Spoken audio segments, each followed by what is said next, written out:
Allez, de retour pour vous faire voir les bourgeons donc sur les arbres fruitiers et notamment sur pommiers et poiriers. Donc les trois bourgeons, bourgeon à bois, le dard et le bourgeon à fleurs. Donc déjà vous voyez le fouillis qu'il peut y avoir dans cet arbre-là, ce pommier que j'ai pas taillé depuis quelques années. Donc on va toujours garder les notions de branches charpentières. Et dessus, il va falloir sur ces branches charpentières, il va falloir qu'il y ait des coursonnes qui se développent.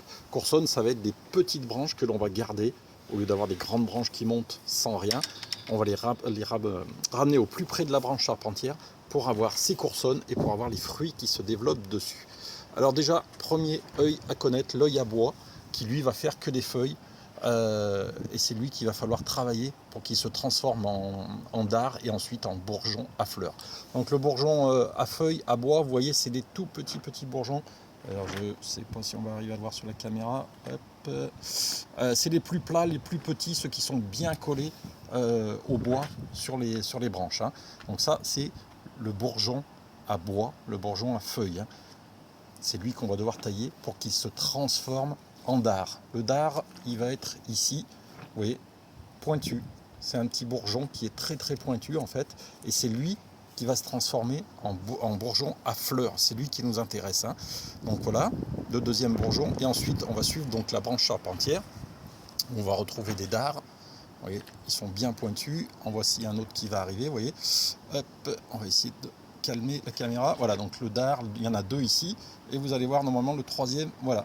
Celui-là qu'on va chercher à avoir, le bouton à fleurs. Donc vous voyez la différence, il est beaucoup plus gros, beaucoup plus renflé, beaucoup plus dodu. Et c'est lui qui va porter les fruits. Et c'est ce qu'on cherche à avoir. Voilà, des branches charpentières. Donc on va pouvoir voir ici.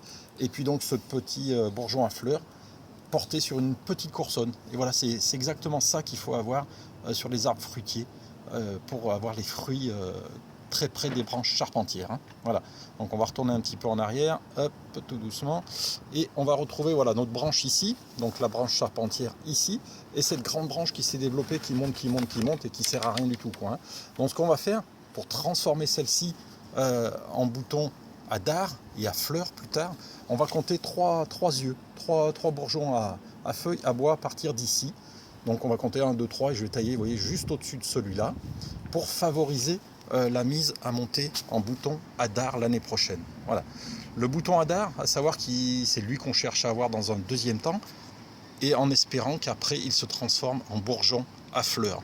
Ça va dépendre de la sève qui peut lui être amenée, et là on n'aura pas grand chose à faire pour qu'il se transforme ou pas, quoi. Voilà. Mais voilà, déjà dans le premier temps, donc tailler 3 yeux les bourgeons à bois pour transformer voilà, cette grande branche qui sert à rien en coursonne, et en espérant qu'elle porte des fruits d'ici 1 an ou 2. Voilà, dès que vous avez après des branches comme ça, d'autres branches, allez, voilà là, la coursonne, d'autres coursonnes voilà, qui sont développées, je n'ai pas taillé, vous voyez, qui vont très loin après, donc qui ont que des boutons à bois, mais vous voyez, on a 2 dards ici. Hop. Et donc ça c'est intéressant. Donc là, on va tailler juste au-dessus du deuxième pour que celui-là se transforme en bouton à fruits dans la saison pour l'année prochaine. Voilà, donc toujours rapprocher ces coursonnes le plus près possible de la branche charpentière.